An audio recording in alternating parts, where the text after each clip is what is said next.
क्या आपने कभी सोचा है कि धरती भी सांस लेती है? हाँ, वही धरती जिस पर हम चलते हैं, खाते हैं, सोते हैं, वो भी एक जिंदा चेतना है। उसके भीतर भी एक ऊर्जा बहती है, जैसे हमारे शरीर में बहती है, जिसे योग की भाषा में कुंडलिनी कहा गया है।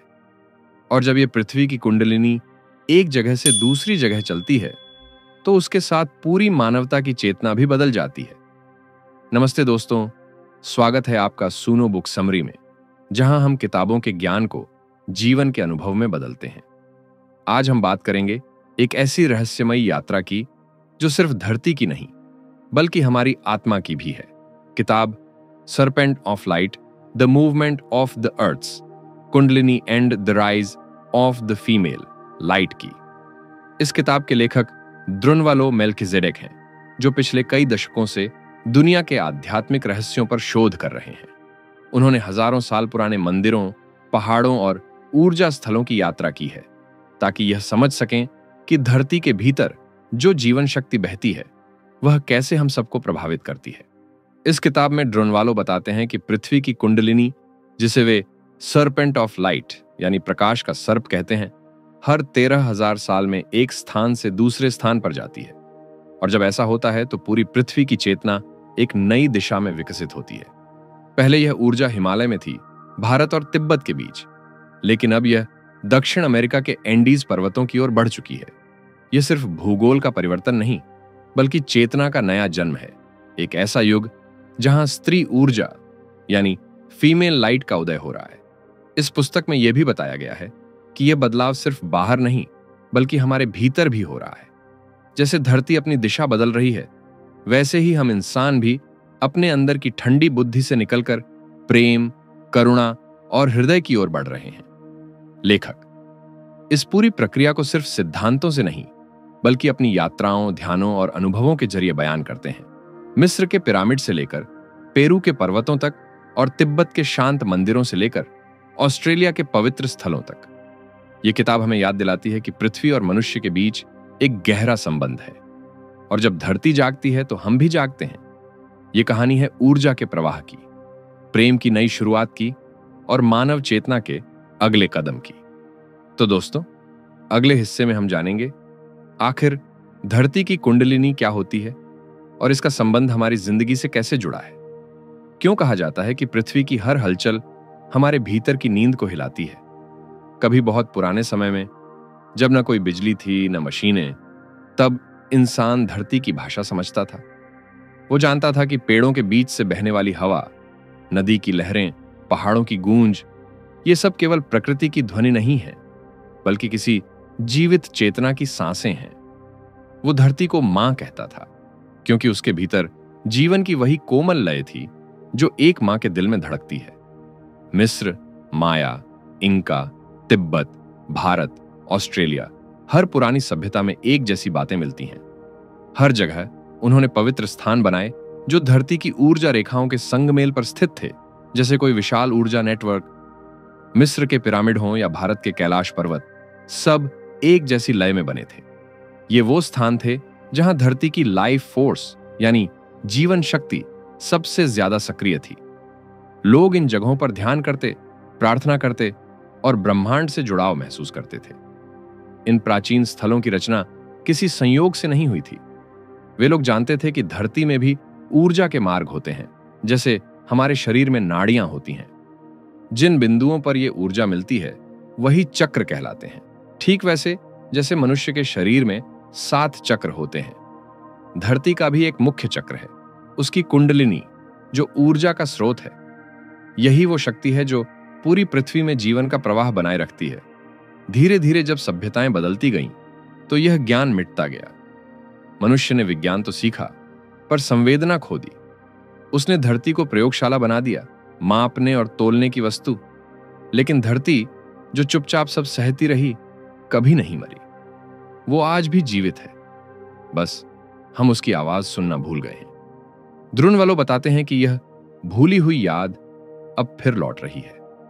धरती खुद अपने बच्चों को पुकार रही है, उन सबको जो उसके कंपन को महसूस कर सकते हैं। कई लोग कहते हैं कि वे अब प्रकृति से पहले से ज्यादा जुड़ा हुआ महसूस करते हैं, जैसे कोई अदृश्य शक्ति उन्हें भीतर से बुला रही हो।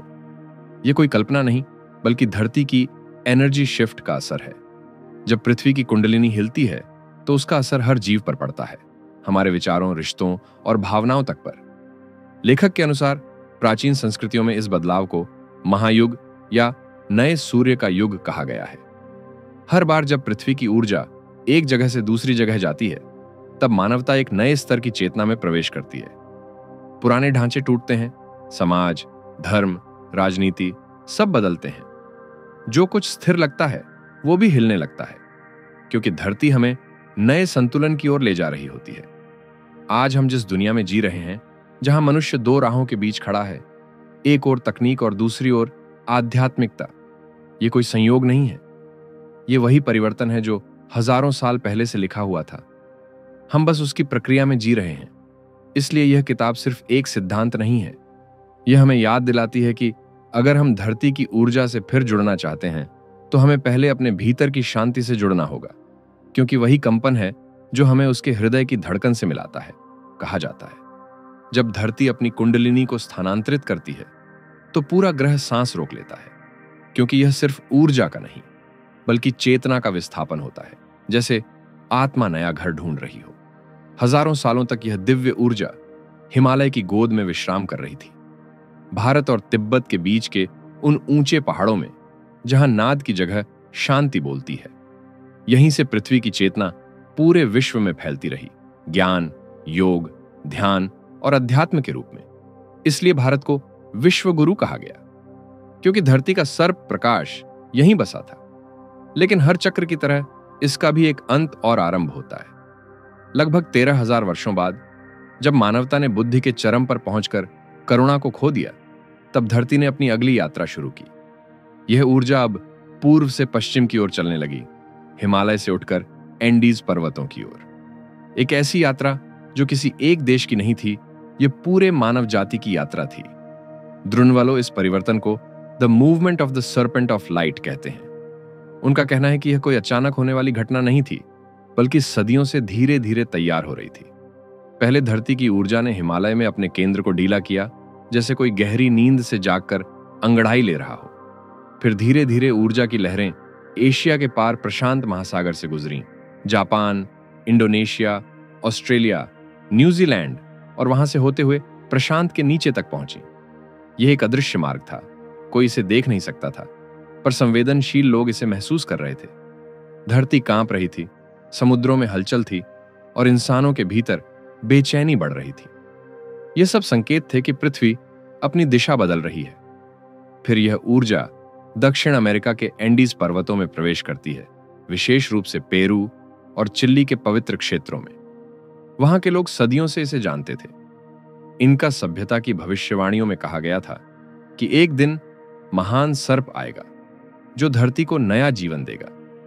स्थानीय बुजुर्गों ने ड्रुनवालो को बताया कि उन्होंने आसमान में अनोखी रोशनियां देखी, धरती की धड़कन बदलती महसूस की और फिर रहस्यमयी तरीके से कई पवित्र झीलों और पहाड़ों में ऊर्जा का प्रवाह बढ़ने लगा। सबसे शक्तिशाली स्थानों में से एक था लेक टिटिकाका, जिसे धरती का नया हृदय कहा गया। ड्रुनवालो बताते हैं कि उन्होंने स्वयं इस परिवर्तन की लहर महसूस की थी।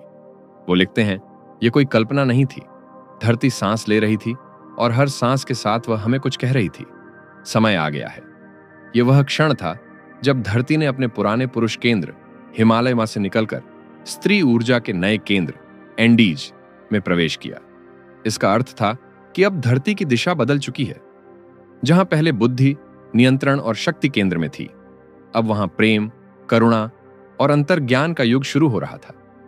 कई लोगों ने इस बदलाव को अपने जीवन में महसूस किया। कुछ के अंदर अचानक आध्यात्मिक रुचि जागी, कुछ को अपने पुराने रिश्तों में परिवर्तन दिखा और कुछ को जीवन का उद्देश्य ही बदलता नजर आया। क्योंकि जब धरती की ऊर्जा हिलती है तो मनुष्य के अंदर की ऊर्जा भी उसी दिशा में बहने लगती है। यह पूरी प्रक्रिया 1949 से लेकर 2013 तक चली, यानी करीब 60 वर्षों तक धरती अपनी नई स्थिति में स्थापित होती रही। लेखक बताते हैं कि इस दौरान कई बार उन्होंने पवित्र अनुष्ठान किए, ध्यान किए और दुनिया भर के आध्यात्मिक नेताओं से मुलाकात की। उन सब का एक ही उद्देश्य था, धरती के इस परिवर्तन को सहज और संतुलित बनाना। क्योंकि अगर यह बदलाव बिना तैयारी के होता तो मानवता असंतुलन में डूब सकती थी।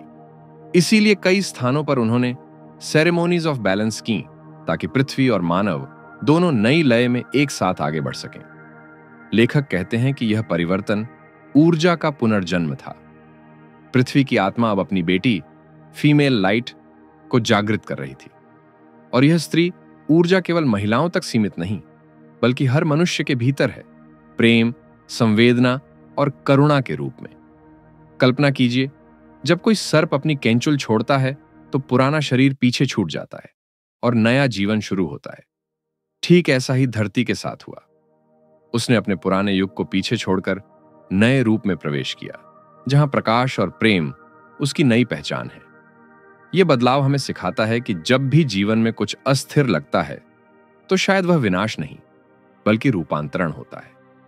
धरती की तरह हमें भी अपनी पुरानी ऊर्जा छोड़कर आगे बढ़ना होता है, क्योंकि विकास हमेशा आंदोलन में ही छिपा है। धरती ने अपनी दिशा बदल ली थी। अब उसकी धड़कन हिमालय में नहीं, बल्कि एंडीज पर्वतों में गूंज रही थी। लेकिन असली सवाल यह था, क्यों धरती ने अपने केंद्र को एक पुरुष प्रधान ऊर्जा क्षेत्र से निकालकर एक स्त्री ऊर्जा वाले क्षेत्र में स्थानांतरित किया?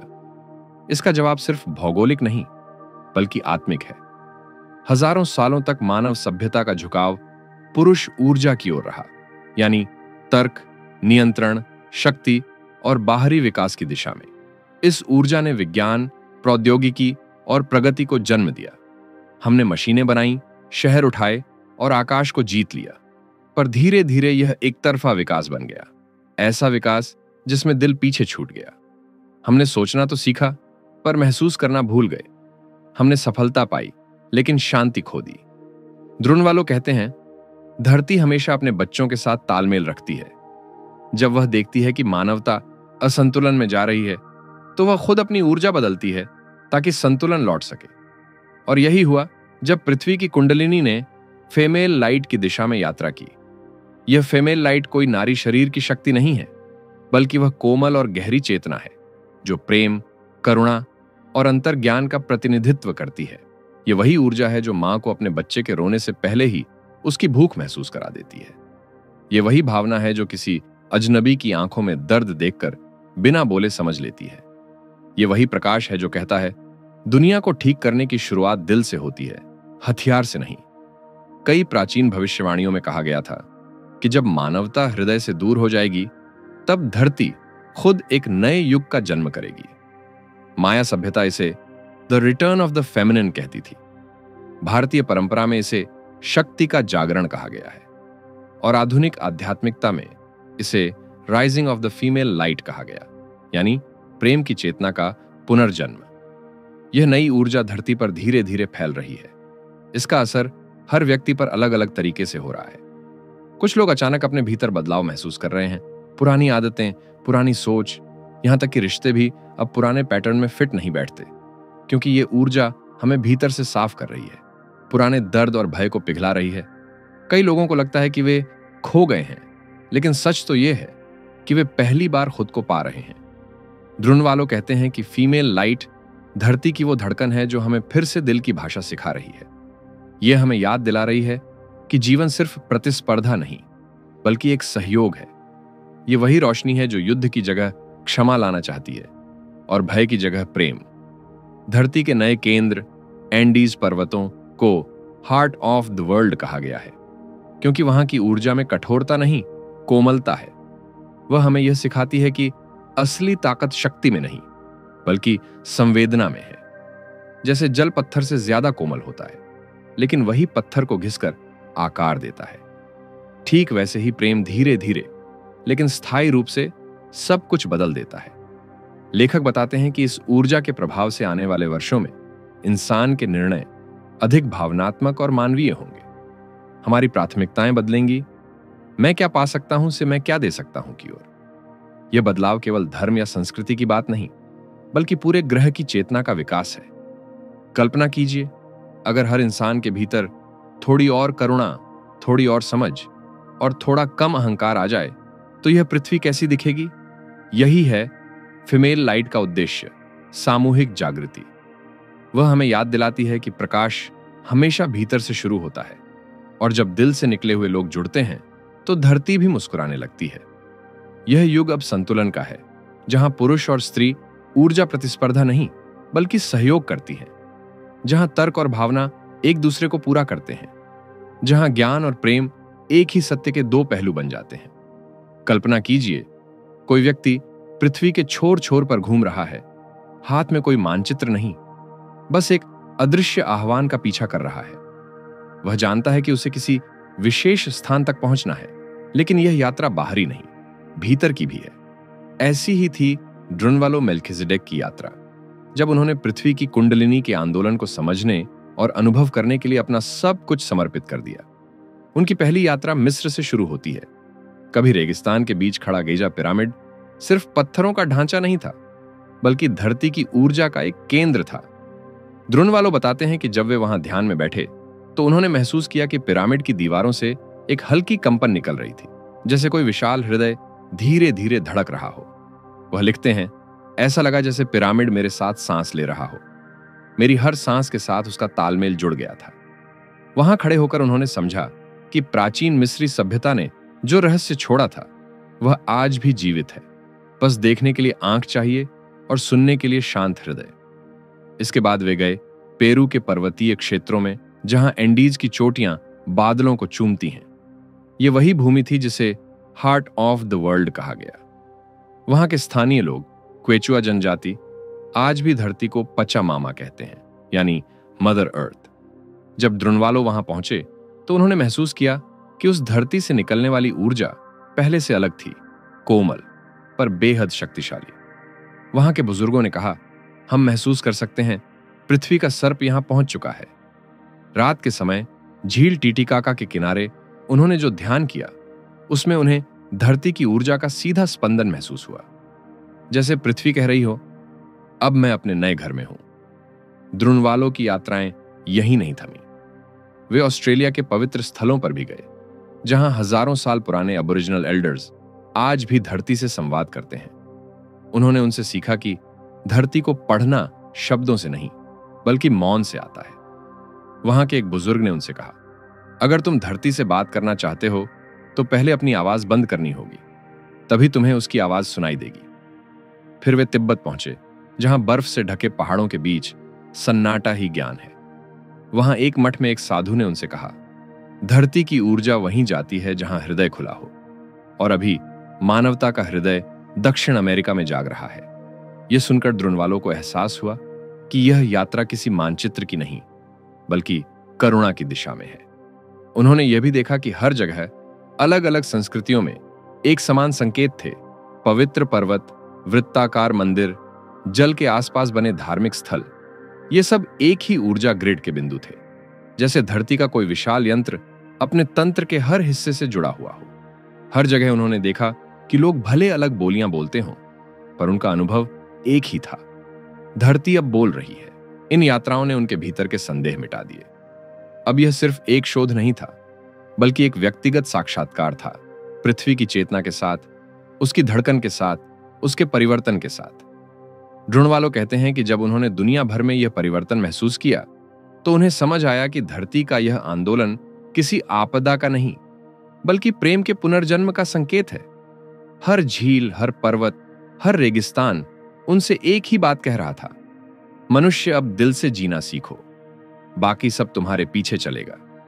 ये यात्राएं हमें यह सिखाती हैं कि अगर हम अपनी आंखों से परे देखना और अपने कानों से परे सुनना सीख लें तो हमें भी वही आवाज सुनाई देगी जो ड्रुनवालो को सुनाई दी थी, धरती की अपनी संगीत जो हर हवा में गूंज रही है।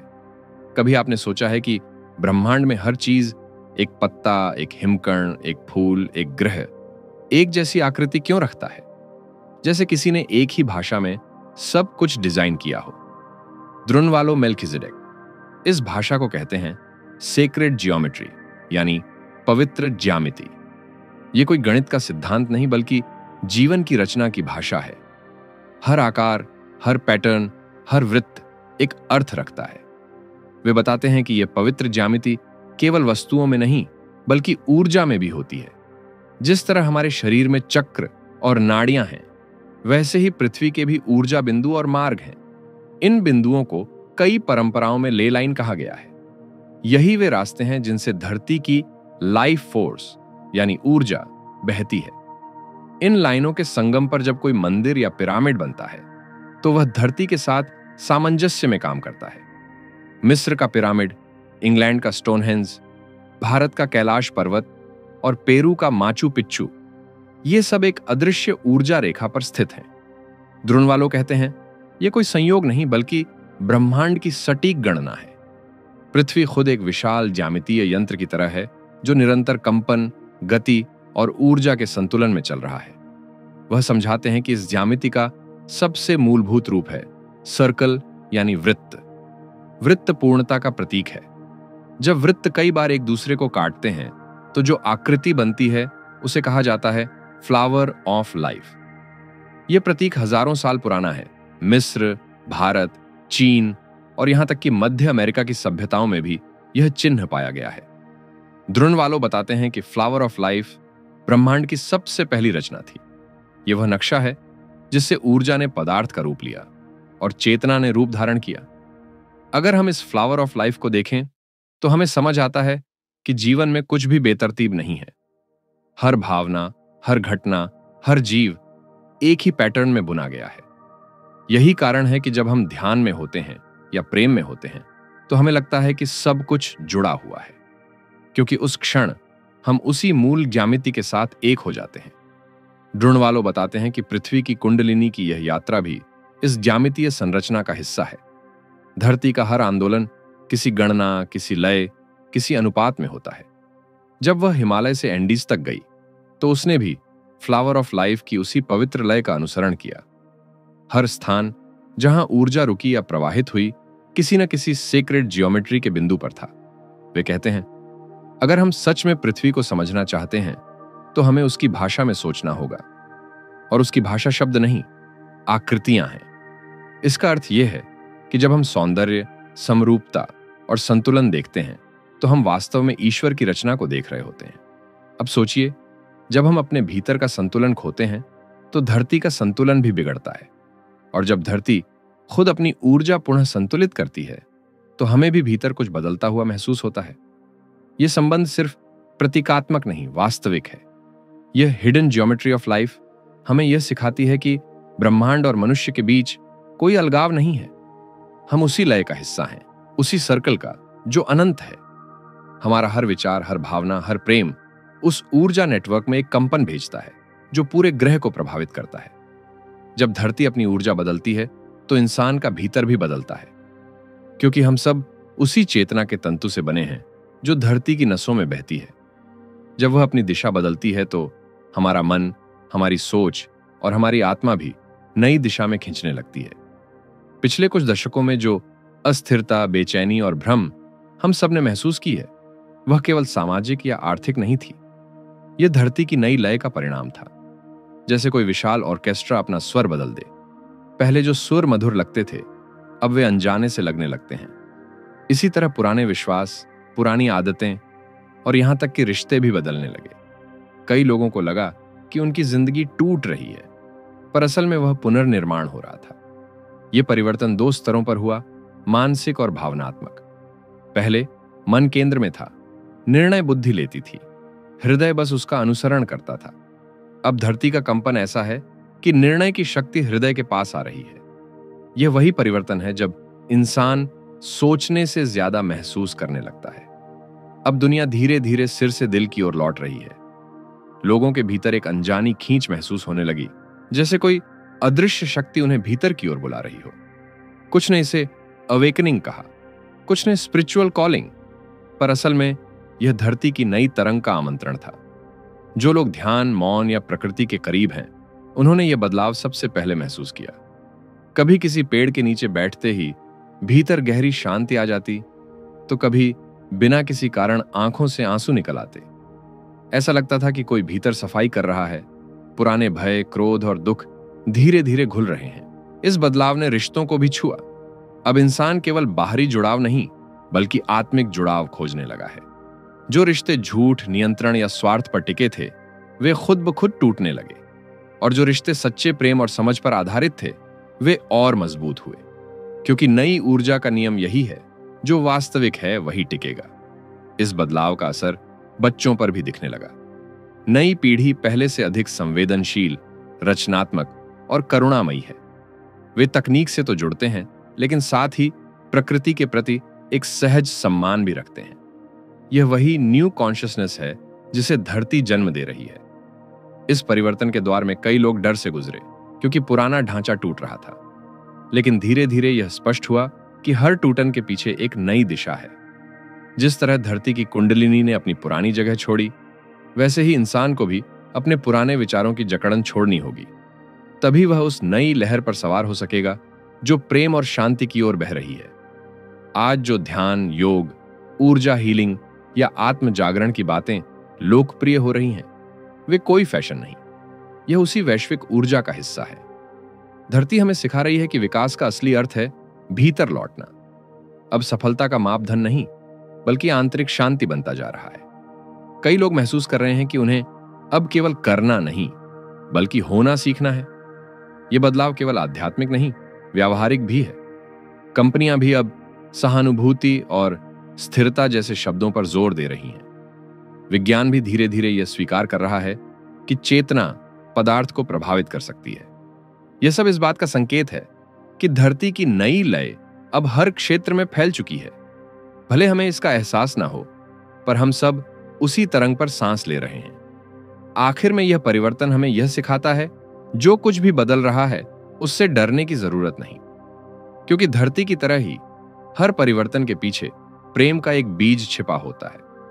वह बीज तभी अंकुरित होता है जब हम उसे स्वीकारते हैं। हर युग का एक केंद्र होता है, कभी वह बुद्धि रहा, कभी शक्ति, कभी संघर्ष। लेकिन अब धरती जिस नई दिशा में बढ़ रही है, उसका केंद्र है हृदय। क्योंकि धरती की कुंडलिनी जब एंडीज पर्वतों तक पहुंची, तो उसके साथ मानवता की आत्मा ने भी अपना केंद्र बदल लिया, मन से हृदय की ओर। यह बदलाव साधारण नहीं है। हमारे पूरे इतिहास में मनुष्य ने दुनिया को सोच से समझने की कोशिश की, क्या सही है, क्या गलत है, क्या तर्क संगत है। लेकिन अब यह युग हमें सिखा रहा है कि जो महसूस होता है वही सच्चा है, क्योंकि हृदय झूठ नहीं बोलता। उसके पास कोई दलील नहीं, बस एक सीधी आवाज होती है जो हमेशा प्रेम की ओर ले जाती है। धरती की नई ऊर्जा हमें धीरे धीरे इस दिशा में खींच रही है। अब लोग करने से ज्यादा महसूस करने की ओर लौट रहे हैं। यह वही कारण है कि ध्यान, मौन और आत्म जागरूकता की बातें पहले से ज्यादा फैल रही हैं, क्योंकि हृदय की भाषा शब्दों में नहीं, शांति में समझी जाती है। जब कोई व्यक्ति अपने हृदय में उतरता है, तो वह अचानक यह महसूस करता है कि दुनिया वैसी नहीं है जैसी वह दिखती है। अब उसे दूसरों में अलगाव नहीं, एकता दिखाई देने लगती है।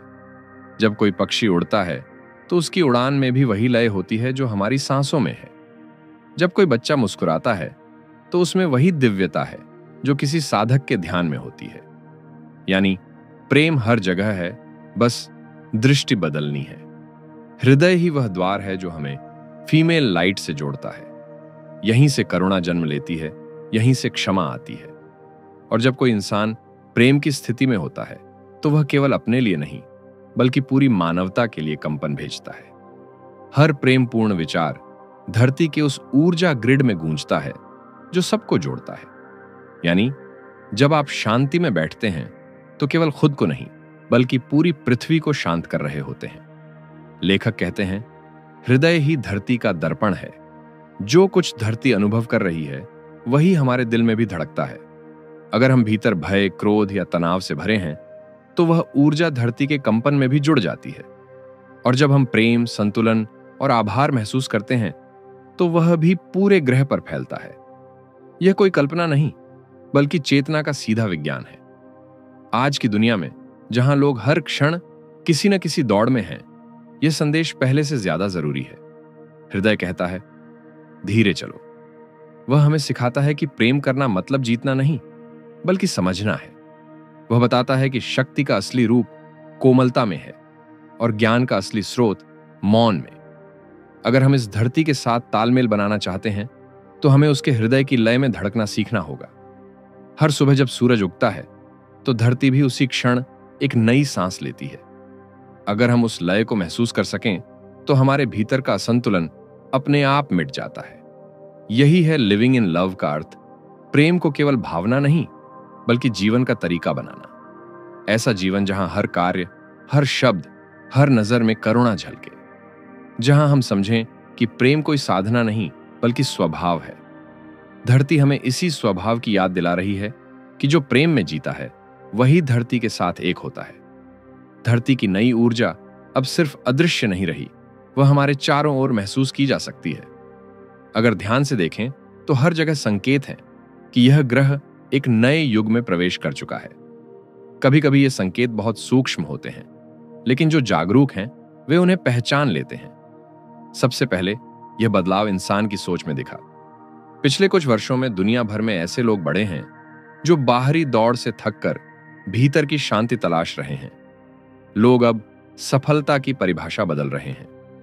पहले सफलता का अर्थ था पैसा, पद और प्रभाव। अब लोग पूछने लगे हैं, क्या मैं शांत हूं? क्या मैं सच्चा हूं? क्या मैं प्रेम में हूं? यह बदलाव ही धरती की नई चेतना का सबसे बड़ा प्रमाण है। दूसरा संकेत है मानवता का जागरण। अब लोग केवल अपने देश या धर्म के दायरे में नहीं सोचते, वे पूरे ग्रह को अपना घर मानने लगे हैं। जलवायु परिवर्तन, पशु अधिकार, प्रकृति संरक्षण जैसे विषय अब भावनात्मक मुद्दे बन चुके हैं। लोग पेड़ लगाने, समुद्र साफ करने और धरती के प्रति जिम्मेदारी निभाने को जीवन का हिस्सा मानने लगे हैं। यह कोई ट्रेंड नहीं, यह धरती के प्रति प्रेम का पुनर्जन्म है। तीसरा संकेत है रिश्तों का पुनर्निर्माण। अब इंसान रिश्तों में अधिकार नहीं, समानता और सम्मान खोज रहा है। जो रिश्ते पहले अहंकार से चलते थे, अब वे करुणा से चलने लगे हैं। पुरुष और स्त्री दोनों के बीच अब एक नई समझ जन्म ले रही है कि शक्ति का असली रूप सहयोग में है, न कि नियंत्रण में। यही फीमेल लाइट का प्रभाव है जिसने संतुलन की भावना को जन्म दिया। चौथा संकेत बच्चों की नई चेतना। अब जो बच्चे जन्म ले रहे हैं वे पहले से अधिक संवेदनशील और बुद्धिमान हैं। कई माता पिता कहते हैं कि उनके बच्चे छोटे होते हुए भी गहरी बातें करते हैं, जैसे किसी पुराने ज्ञान को याद कर रहे हों। यह कोई संयोग नहीं बल्कि धरती की नई आवृत्ति का परिणाम है। ये बच्चे इंडिगो या क्रिस्टल चिल्ड्रन कहे जाते हैं, जो प्रेम और एकता की चेतना लेकर आए हैं। पांचवां संकेत विज्ञान और अध्यात्म का मिलन। जहां पहले विज्ञान केवल पदार्थ की बात करता था, अब वह चेतना की संभावना को स्वीकार करने लगा है। क्वांटम फिजिक्स अब यह बताने लगी है कि विचार भी ऊर्जा है और ऊर्जा से वास्तविकता बनती है। यह वही सत्य है जो प्राचीन ऋषियों ने हजारों साल पहले कहा था, यथा दृष्टि तथा सृष्टि। अब यह बात प्रयोगशालाओं में सिद्ध हो रही है। इन सब संकेतों के बीच एक समान धागा है, प्रेम। धरती हमें उसी दिशा में ले जा रही है जहां भय की जगह प्रेम हो, विभाजन की जगह एकता हो। हर कठिनाई, हर संघर्ष हमें उसी ओर धकेलता है जहां करुणा का प्रकाश है। अगर आप ध्यान दें तो देखेंगे कि अब प्रकृति भी अलग महसूस होती है। सूरज की गर्मी में भी एक कोमलता है, बारिश की बूंदों में एक नई ताजगी। पशु, पेड़, पक्षी सब किसी अदृश्य संगीत के साथ सामंजस्य में हैं। धरती अब एक नई लय में सांस ले रही है और चाहती है कि हम भी उस लय में धड़कें। यह न्यू एज किसी धर्म या भविष्यवाणी का परिणाम नहीं बल्कि सामूहिक प्रेम का प्रभाव है। हम सब मिलकर इस धरती को नया आकार दे रहे हैं। हर प्रेमपूर्ण विचार, हर मदद, हर क्षमा इस परिवर्तन को मजबूत कर रही है। यही वह समय है जब इंसान फिर से याद कर रहा है कि वह केवल धरती पर रहता नहीं बल्कि धरती के साथ रहता है। और जब यह समझ हमारे दिल में उतरती है तब जीवन खुद एक प्रार्थना बन जाता है। कभी कभी हमें लगता है कि हम दुनिया को बदलना चाहते हैं, लेकिन सच्चाई यह है कि दुनिया तभी बदलती है जब हम बदलते हैं।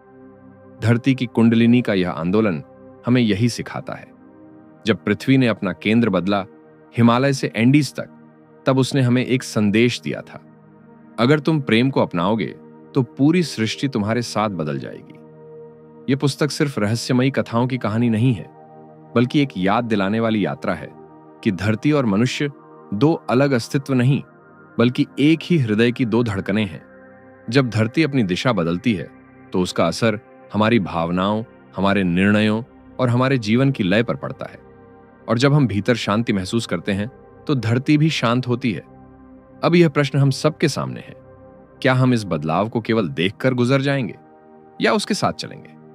क्योंकि धरती अब एक नए युग में प्रवेश कर चुकी है, एक ऐसा युग जहां प्रेम, करुणा और एकता ही असली शक्ति है। इस युग में सफल वही है जो दिल से जीता है, जो हर दिन कुछ पल मौन में बिताता है, कृतज्ञता महसूस करता है और अपने आसपास प्रेम फैलाता है। ड्रोन वालों मेलचीज़ेक कहते हैं, अगर तुम धरती से बात करना चाहते हो तो पहले उसे सुनना सीखो, और जब तुम सुनना सीख लेते हो तो पता चलता है कि वह हमेशा तुमसे बात कर रही थी। यह किताब हमें यही सुनना सिखाती है, वो आवाज जो पेड़ों की पत्तियों में है, हवा की लहरों में है और हमारे दिल की धड़कन में भी। धरती अब हर इंसान को बुला रही है। वह चाहती है कि हम उस फीमेल लाइट को अपने भीतर जागृत करें, वह करुणा, वह कोमलता, वह संवेदना जो इस ग्रह को फिर से पवित्र बना सकती है। अब समय है कि हम अपने भीतर उस रोशनी को पहचानें जो हमेशा से वहां थी, बस व्यस्तता के पर्दे में छिपी रही। शायद यही असली सर्पेंट ऑफ लाइट है, वह ऊर्जा जो न केवल धरती में बल्कि हमारे भीतर भी चल रही है। हर व्यक्ति, हर आत्मा इस महान परिवर्तन का हिस्सा है। जब हम अपने हृदय से जुड़ते हैं तो हम धरती के साथ जुड़ते हैं, और जब हम धरती के साथ तालमेल में होते हैं तो जीवन में संघर्ष नहीं, संगीत गूंजता है। तो दोस्तों, अगली बार जब आप किसी पेड़ के नीचे खामोश बैठें या आसमान में बादलों को निहारें तो याद रखिए, आप किसी निर्जीव दुनिया में नहीं हैं। धरती जिंदा है, वह सांस ले रही है और उसकी हर सांस में एक संदेश है, तुम भी प्रेम बनो। याद रखिए, इस परिवर्तन का हिस्सा बनना किसी साधना का विषय नहीं बल्कि रोजमर्रा की संवेदना का है। थोड़ा अधिक महसूस कीजिए, थोड़ा कम निर्णय कीजिए, थोड़ा अधिक आभार जताइए, थोड़ा कम शिकायत कीजिए। यही वो छोटे कदम हैं जो धरती की नई चेतना से हमें जोड़ते हैं। और जब आप ऐसा करते हैं तो आप सिर्फ अपने जीवन को नहीं बल्कि पूरे ग्रह की ऊर्जा को भी ऊंचा उठा रहे होते हैं। यही है सर्पेंट ऑफ लाइट का वास्तविक अर्थ, धरती और मानवता का मिलकर एक नई रोशनी में जागना। धन्यवाद दोस्तों, इस अद्भुत यात्रा का हिस्सा बनने के लिए। अगर आपको यह अनुभव पसंद आया हो तो वीडियो को हाइप करें, शेयर करें और चैनल सब्सक्राइब जरूर करें। अगली किताब की नई यात्रा में फिर मिलते हैं। जय हिंद।